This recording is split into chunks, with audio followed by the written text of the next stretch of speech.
Hello everybody, good morning and welcome to the United Stands. I'm Mark Goldbridge and this is your latest Manchester United news and transfer news as United descend into more panic and chaos and Erik ten Hag accepts his Manchester United side is absolutely miles off. Not that we didn't know that ourselves. It's a damning indictment of Manchester United at the moment that Gary O'Neill took over Wolves a few days before they came to Old Trafford and played us off the park. And Ange at Spurs has only been there about 6 to 8 weeks as well. So, and lost Harry Kane. So two teams have played Man United with very little preparation and have effectively played us off the park over 90 minutes. This is season 2 for United. They look like a team in disarray. They look out of ideas. They look clueless. They look disinterested. They look like they're still on the beach. Why? Why is this happening at a football club of this magnitude with a manager of this quality? And why is a manager of this quality coming out sounding like a Dutch Ole Gunnar Solskjaer, talking about the midfield played well when we know it didn't, talking about we don't need signings, talking about a great pre-season? It's scary how Ten Hag is talking at the moment, and it's unnerving to me as somebody who's massively behind this manager and believes in him, but believes in him for the things he's done over the last 12 months. The honesty, the integrity, the openness to discuss the issues and what needs to be done. And at the moment, he's just reverted into this Solskjaer type of talking absolute nonsense. It's terrifying. It really is terrifying, the change in Ten Hag and United this season compared to last year. The mentality of that football club's all over the place.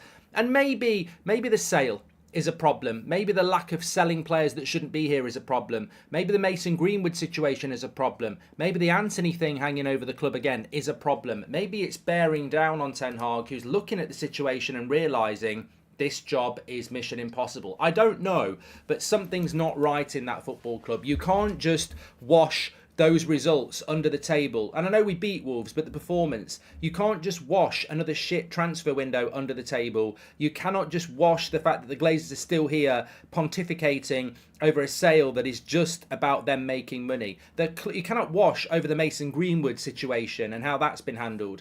I mean, sometimes we look at it, we get very angry about how the club is performing, but actually there's a lot of evidence as to why it would not be a happy workplace. There's a lot of reasons why there could be issues in that football club. Maybe Ten Hag is just waking up to that fact. I don't know, but there is certainly issues at United. Let's start off on there's so much to go through. Isaiah says, I've slowly started to realise the disbelief in anything the club does by United supporters. It's a project for a reason, but it's time to kick into a higher gear in all factors. Thank you very much, Isaiah, for your super chat there.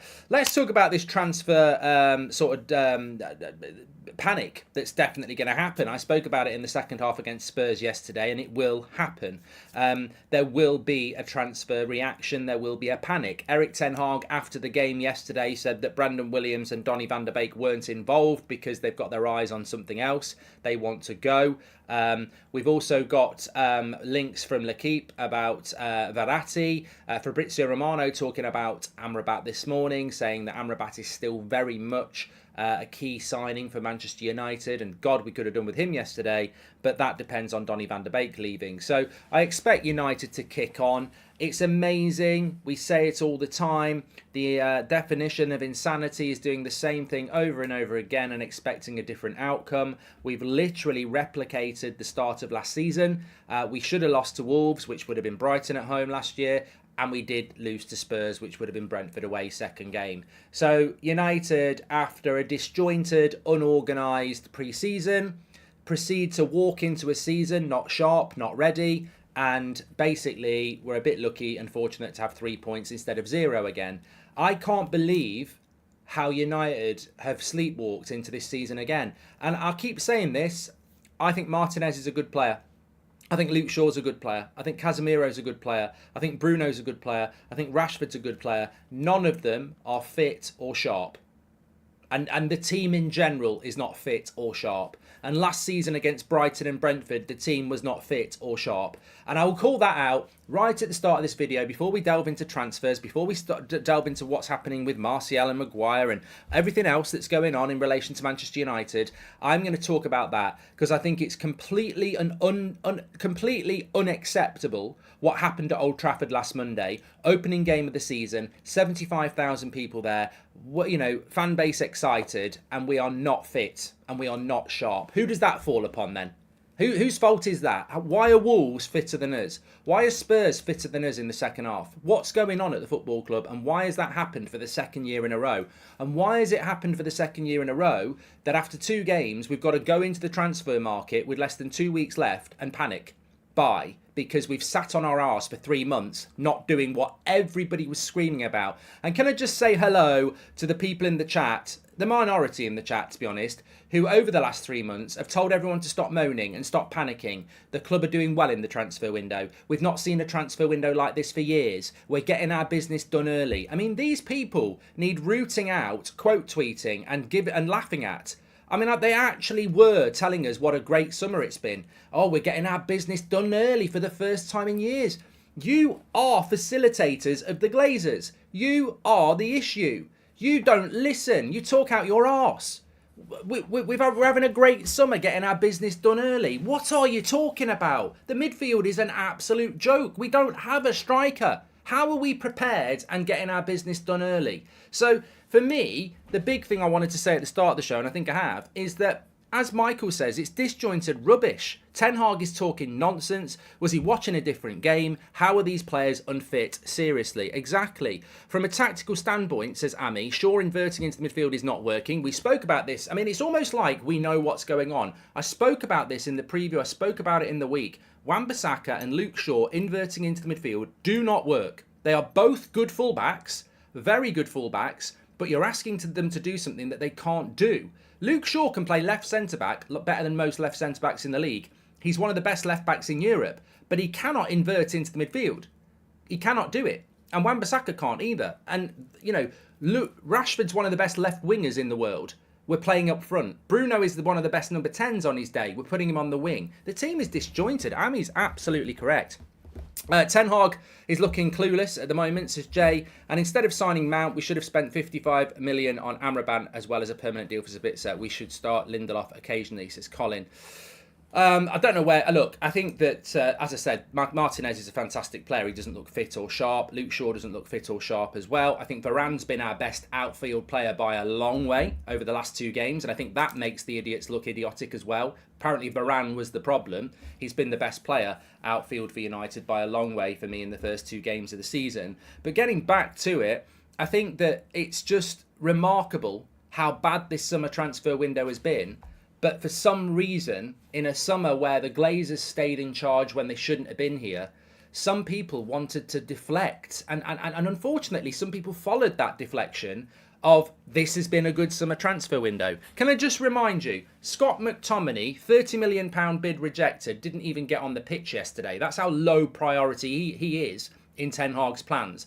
I mean, he basically tried 2 or 3 different things. Still didn't bring McTominay on. We rejected 30 million that would have given us Amrabat. We could have had Amrabat a week ago by selling McTominay. No, we're not going to do that. Idiotic. Thought we could get more money out of West Ham. That, to me, will go down as one of the biggest mistakes in United's transfer history. Not taking £30 million for a player that's not worth £30 million. Harry Maguire being held to ransom by a guy that probably won't even play a minute before the England internationals, but then will start for England. What's going on there? The tail is wagging the dog with Maguire. I don't understand why he's got so much power. Donny van der Beek should have been sold in May. He's still here the back end of August. It's a bloody loan. Get him out the club. Get him out of the club. Our midfield is non-existent.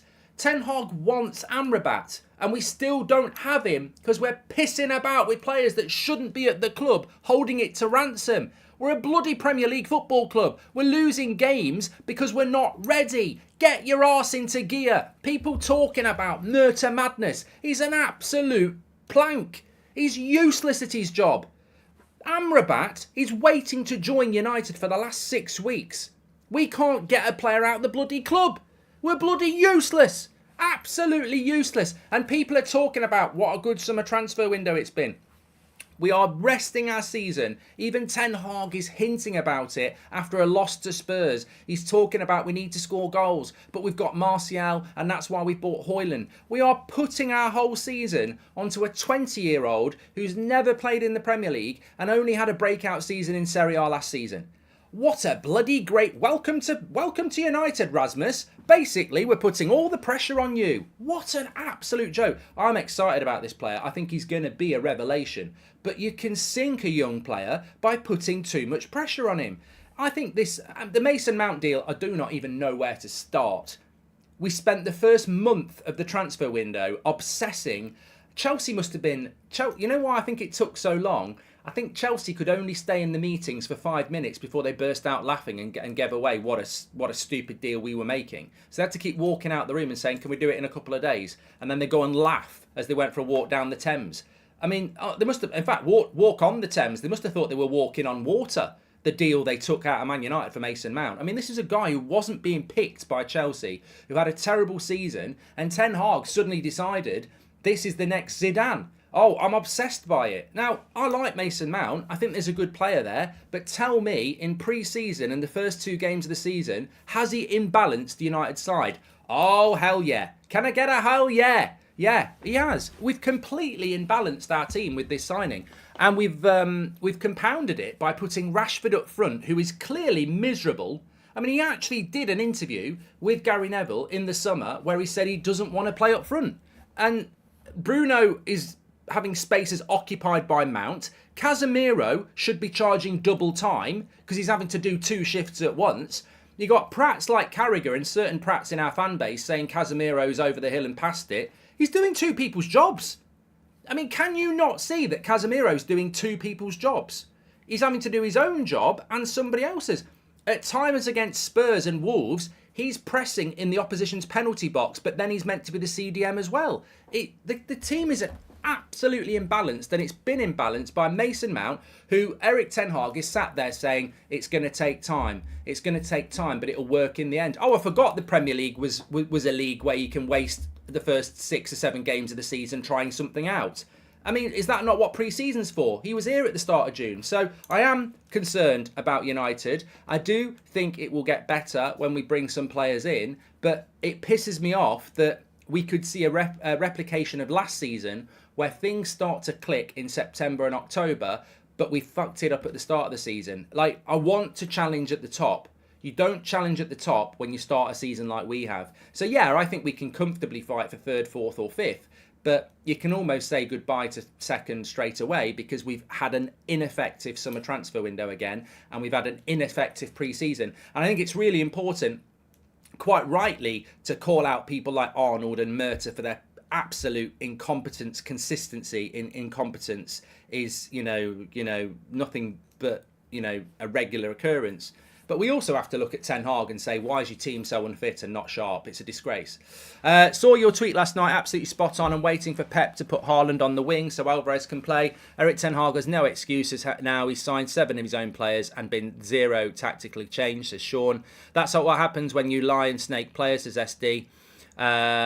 Look, I'm a massive fan of Ten Hag, but at the moment he's probably going to face the first pressure as a Man United manager.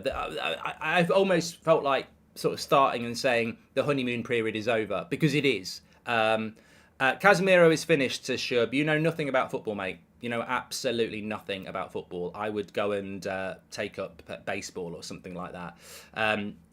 Yeah, if you think Casemiro's finished, you're an absolute clown. You may as well put your big shoes on. He's doing 2 people's jobs. And he was everywhere against Spurs yesterday. He's just getting overrun. It's as clear as day to me. Why buy square peg in round hole? Ten Hag is all he wants, says Jay. And if you think Casemiro's finished, then blame Mason Mount, because this guy can't play centre midfield. He just cannot play centre midfield. I don't know why we're doing it. I despaired with Eriksen last year. I mean, Erik Ten Hag even mentioned it last week. He said that Eriksen had never played in that deep role before, and it took him time to get used to it, and now Mason Mount's going to do it. I've got a really novel idea. You might want to sit down for this. It might absolutely blow your minds. Instead of buying number 10s and turning them into number 8s for the 2nd year in a row, why don't we buy a number 8? And I know it's out there. It might be a bit of a risk. But why is our manager sat there in an interview saying for 2 years in a row he's bought number 10s to play at number 8 and they've never played there? Why don't we buy a number 8? I know why he's doing it. He wants a number 8 who can play between the lines like Eriksen and Mount can with their passing. But you're telling me there's not a specialised number 8 in the world that can play between the lines? De Jong, you tried to get him. There must be. So I don't know why we're obsessed with these number 10s who defensively aren't good enough, playing next to Casemiro and causing him to get overrun. It's irritating. And it irritates me that Wolves and Spurs have played us off the park and we're not fit and we're not sharp. And look, Ten Hag has my backing. I'm sure he has your backing, but he's got a lot of bloody work to do. And for the first time, and I've got to say it's deserved, he is under pressure and he is being questioned. And you have to be. You're Man United manager. You're Manchester United manager, mate. You win a trophy and you get third place. You don't live off that for 3 years. We're not Everton. We're Manchester United. You win a trophy and you get third. People expect more. And at the moment, it's a regression and it ain't good enough. It has to be coming from the top. Ten Hag forced to never admit the truth with other stuff affecting the players. Happened last season. Then we signed more, says Tom. Look, the logical thing for me is Romano says we're still in for Amrabat. That deal should have happened by now. If you know anything about Amrabat, he's physical. He's tenacious. He's really good at hitting balls into the final third. In fact, he was number 1 in Serie A last season for accurate balls into the final third. So he can transition from the middle of the pitch. He can tackle. He's got a great engine. I will sit and say this, and I've said it before, if you want to buy Mason Mount, that's absolutely fine, but buy Amrabat first, because we've been shit in the first 2 games of the season, and we would have been better if we'd had a player like Amrabat next to Casemiro helping him out. We've been imbalanced in that midfield. We've been ran through in that midfield. Amrabat should have come in before Mount, and I don't know why that's not happened, and it's cost us points. There's no doubt about that. But look, Amrabat's not here because we haven't bought players. And we haven't bought players because we're rubbish at buying players, at selling players. Alanga went for 14 million, Fred went for about 8, and Tellez went, and that's it. Less than £30 million has been raised, and the transfer window closes in about a week and a half. Harry Maguire, why is he still here? Scott McTominay, why is he still here? Donny van der Beek, why is he still here? Dean Henderson, why is he still here? Brandon Williams, why is he still here? There's talk of interest from Saudi Arabia for Martial. Why is he still here? Like, there's so many deals that should have been done. Chelsea have sold £300 million worth of players, varying levels of shit. Some of them are good players. Some might say we bought some of it, but we have helped Chelsea. Nobody will talk about this, but Manchester United have facilitated Chelsea's rebuild. We've given them £55 million. We've helped them buy Casido and Lavia and whoever else they buy. We have helped Chelsea's rebuild by giving £55 million to a direct rival.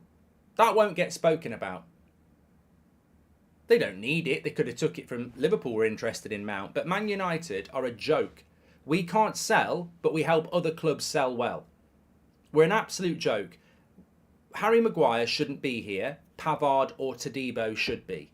Scott McTominay and Donny shouldn't be here. Amrabat and maybe Onana from Everton should be. The rebuild of that team is being dismantled by incompetent people and lazy players who will not get their arse into gear. I mean, I don't understand why a professional footballer is happy to sit at Old Trafford on their arse earning money when the season has started. Whether you're Harry Maguire or Donny van der Beek or whoever else, the season has started. And there should be something in your soul that is excited as a professional footballer who is living the dream, that wants to start the season playing football. And they're happy to sit on their arse, go and play golf and let their agent try and sort out something. I mean, I don't get it. And look, yes, John Murta and co are crap at their job. There's no doubt about that. But these players need calling out as well. Where is your professional pride? You know, if it's about the money, piss off to Saudi Arabia. Or are you not getting any offers? I cannot understand these players who sit on their arse at Manchester United because they're on good wages and don't want to go and play football. Like, you're living the dream. Is that what, you know, when you were a kid and you worked hard to make it as a footballer, is that what your ambition was? To not be good enough to play for Manchester United, but somehow land on your feet and get a lucky contract and then sit on your arse and do nothing? I don't get that. It's not like good offers haven't been made as well. But, you know, I'm just genuinely not happy with the start to this season, and I think that unfortunately I'd be much happier if it was just one or two problems. But unfortunately, I think we look at United at the moment and you don't know where to start. There's just so much to discuss. There's so many things being done wrong, and overarching all of it, the Glazers, of course, but the Glazers don't get the team fit. The Glazers don't pick the tactics. The Glazers don't do the sales. The Glazers, don't do the negotiations. It is just unbelievable how we've replicated what we did last season. There's no style of play. We play counter-attack, but we've given Ten Hag a time. Even Poch implemented his style of question getting asked, says Jay. Look, I would say that. I mean, obviously, I'm going to stick with Ten Hag. Let's not forget, certain journalists and certain ex-players didn't want Ten Hag in the first place. They wanted Pochettino. So this is going to be their opportunity to start sticking the knife in, and I'm sure it will happen. But that doesn't mean, just because I back Ten Hag, that I'm not going to call out what his job is. His job is to succeed as a Man United coach, and the start to this season, he has to take some responsibility. Jason says Ten Hag's not at fault until he gets the players he really wants and needs. Then we judge. This is ridiculous, says Jason. Jason, what was wrong? What? I have to disagree with you though. As much as I want to agree with you, I have to disagree with you. What is it about yesterday that you don't put on Ten Hag? Like, the midfield should not have been that midfield. It wasn't balanced. I mean, I would even have considered putting McTominay in there next to Casemiro just to give us a way for... I mean, again, I almost feel like I'm breaking news here. But was I the only one yesterday that remembered that our away form is shit and we get run through? Our away form is crap against the top 10. And what happens? We go and play exactly the same way we did against most teams away last season. The midfield was imbalanced, Rashford was out of position, Bruno ended up on the wing, the inverted fullbacks idea doesn't work. It was just a catalogue of errors, and it was the same against Wolves. Mark, is Amrabat really the player who will fix the issues in our midfield, says Ron? I don't know. He could be in a complete and utter failure, but the profile of the player suits the midfield better than what we have. Amrabat might not work. I'd rather have Declan Rice. I'd rather have Casido. I would rather have those players, but we can't afford them and we don't have the ownership to bring them in. So Amrabat might not work, but at least he fits the profile of a midfield that needs to be balanced. We've played two teams this season and they've had at least two competitive physical midfielders. Spurs had Sarr and Basuma yesterday. We've only got Casemiro. It's fine having two attacking midfielders in a midfield three if you're going to dominate the ball, but we don't. It's idiotic in my mind. If we get Amrabat, we basically got Mount just so he could come off the bench. No, Zaki, I mean, you make a great point. If we bring in if we bring Amrabat, is Bruno going to be on the wing again? Because Anthony's a massive problem. And we've got an 8 o'clock show tonight. I think we can talk about things like that then. These issues wouldn't feel as bad if we hadn't had months of turmoil caused by the owners. No excuse on the pitch, but it's frustration on frustration, says Greg. Well, look, you know what? This is a massive leap here. Can someone get the trampoline out? But if Qatar had taken over United and invested in the team this summer, and we started the season like this, rightly or wrongly, Ten Hag would be under pressure from the new owners. So, and I think that would be a good thing. Not that they would sack him, but because there would be accountability after a good summer transfer window of you've got to do better. There's no accountability at Manchester United at the moment, and that is a huge issue. The club itself is in such a mess. I mean, look, who's going to be telling Ten Hag that's not a good start to the season when Richard Arnold is desperately trying to keep his job? Because no matter what you think about the Mason Greenwood situation, he's handled it horrifically. Who's going to be telling Eric Ten Hag, he's getting his team wrong when when John Murtagh is desperately trying to save his own job as well? The Glazers are desperate to sell. There's no accountability in that football club at the moment. And that's the problem. And I think the players... Look, Harry Maguire and a couple of other players are, and I really do want to talk about this as well. Harry Maguire and certain players at the United at the moment have got more power than John Murtagh. Like, they should be gone. We accepted a bid for Harry Maguire and he's still here. What's going on there? West Ham have now bought another centre-back. West Ham have moved on. West Ham have said, screw you. You think you're better than us. You think you can play us around. We're moving on. United accept a bid. Maguire doesn't accept a bid. United get stuck with a player that, they don't want, but he's got more power. He should be in the reserves. He should be training with the kids. He should be loaned out. He should be got rid of. But United won't do it because it's financial all the time. The Mason Greenwood situation is a financial decision. Everything's financial with United. And the great thing about that is, if you're a player, you know you've got the club by the balls because everything they do is financial. And that's a weakness. Ollie was better at away team tactics, honestly. Who comes to Spurs with that setup? It's naive at best, says Nex. The front six of United in the first 2 games of the season has been a farce. You know, I like Bruno, I like Rashford, I like Garnacho, I like Anthony, but the front six has been a joke. The shape has been a joke. The way that they've defended, where's, you know, people talk about the press. Where's the bloody press? You know, the only press there are the press in the press box. It's rubbish. And yeah, I don't know what to say. We should be buying to sell. Could have done with Fred in there next to Casemiro until new signing came in, says Dazzo. And Sean says the club have bought bench players before having a starting 11. We have backup fullbacks who rarely get a game, yet no proper midfield or centre forward, says Sean. I mean, look, Bruno came out after the game yesterday. I think he showed leadership, which has been a rarity over the last 3 years under a certain captain. He came out and said we had chances and I had the biggest chance and I missed it.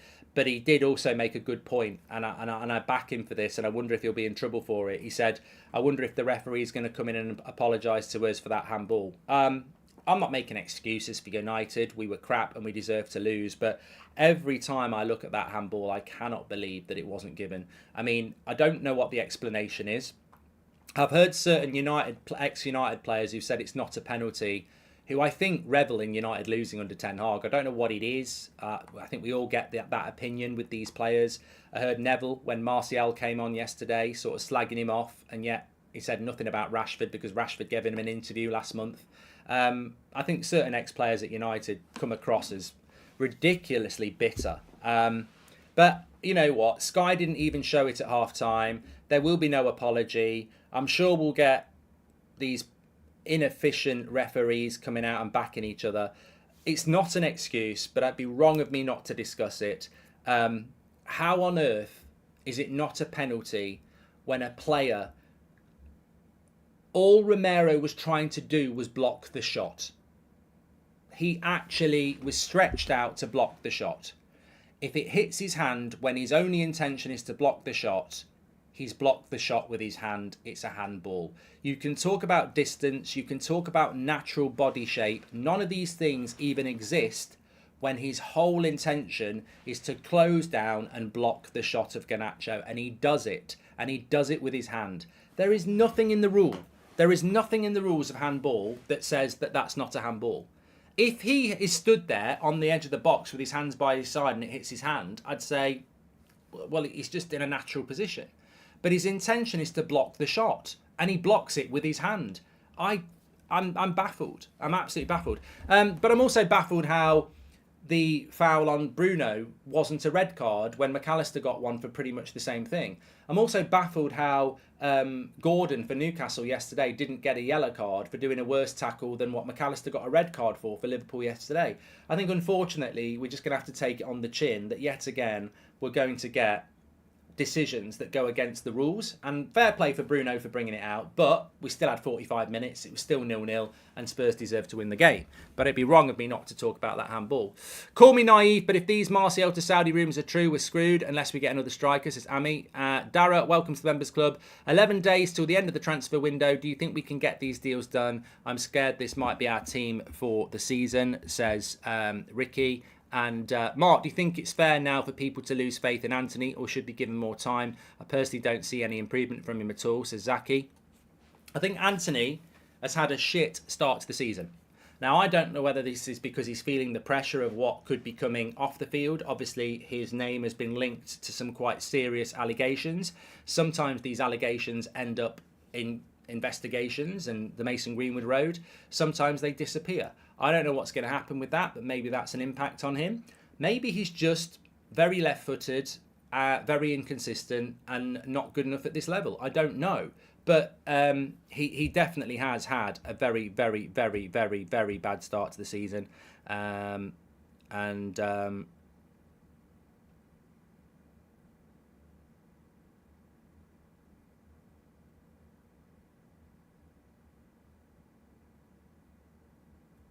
Let's have a look. Sancho deserves a run of games, says Avery. You know what? I think just on individual players, maybe we can talk about this on the 8 o'clock show tonight. But on the individual player thing, apart from Varane, I don't think anybody's not. Maybe Wan-Bissaka. I don't think there's anybody in that team at the moment that you can go, they're doing their job well. Insane says, in a way, we're scapegoating Mount. Well, Mount will be scapegoated because he's a new signing, of course. That's natural. But the whole team is underperforming. And Anana's done well as well. I said outfield players. I suppose you could class Anana as an outfield player. But outfield players, Varane's the only one that's done well. Anana is our goalkeeper. He's done well. That's just not acceptable for the start of the season. And we play Arsenal in a couple of games. I think we'll beat Forest next week. I mean, I'd be devastated if we don't, considering we're at home and they'll be fighting relegation this year. And then we're going to go to Arsenal, and I think most people would predict we will lose that game because we're just not ready for it. But things could change. Højlund should be in. Hopefully we bring another midfielder in and we can sort the balance out. But I'm just going to drop this here and say, if we do buy a midfielder, he's got to go straight into the midfield with Casemiro. What do you do with Mount? Because as we've seen with Anthony, Ten Hag is really stubborn. I don't think he's going to drop Mason Mount. Ten Hag said something about Mount that really resonated with me. He said he's so good at taking the ball in his feet and moving quickly. And this is something he's not good at.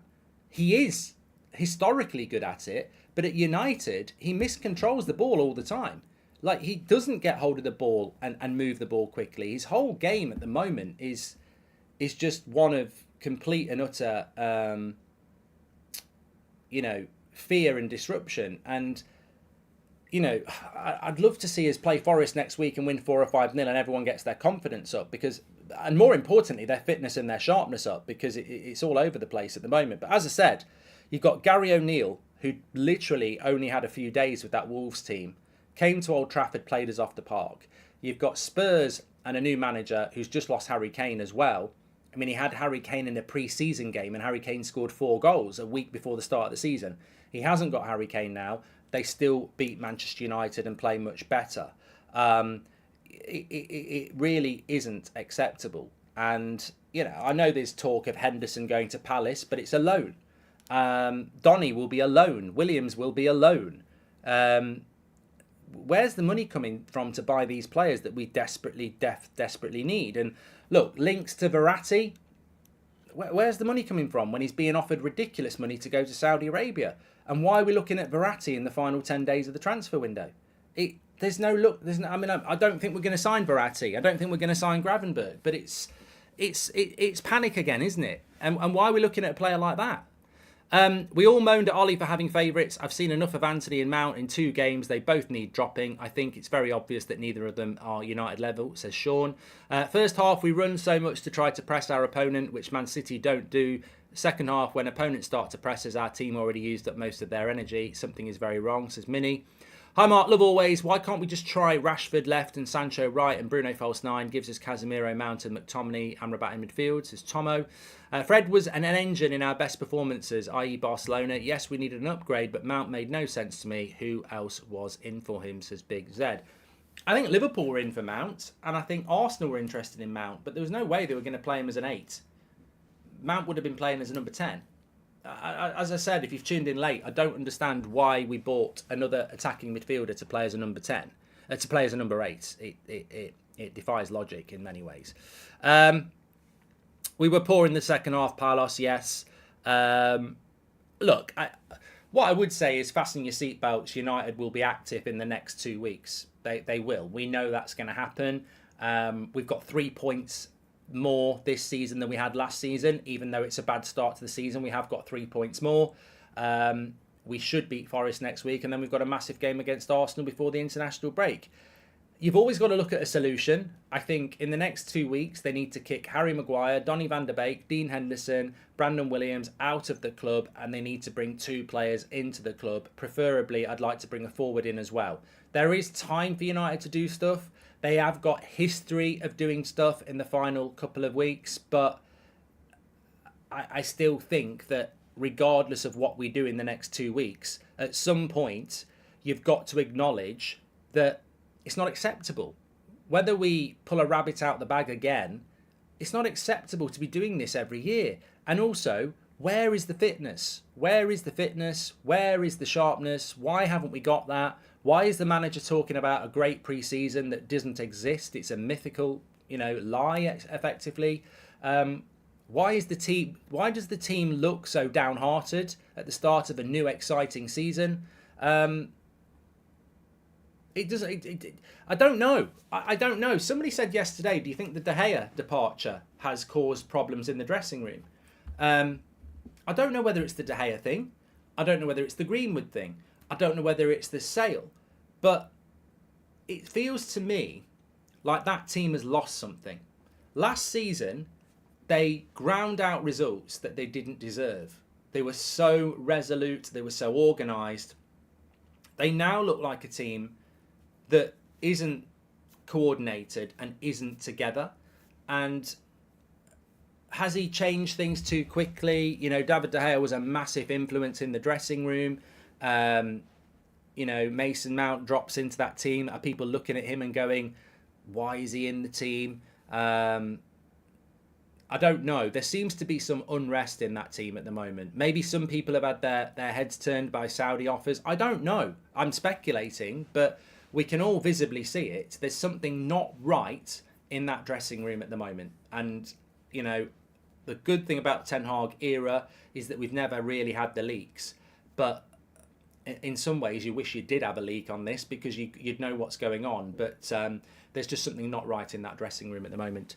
Kovacic from Chelsea to City would have done a job. He was a bargain. I mean, look, you look at how badly Mount's adapted to United and you look at Kovacic at City and it's like he's been there for years. YG has just gifted 5 memberships. Anyway, I've got to go because we're doing a live watch-along of the Women's World Cup final on That's Football. If you want to join the team in the studio, if you're going to be watching that, check it out. I'm doing West Ham versus Chelsea later on as well.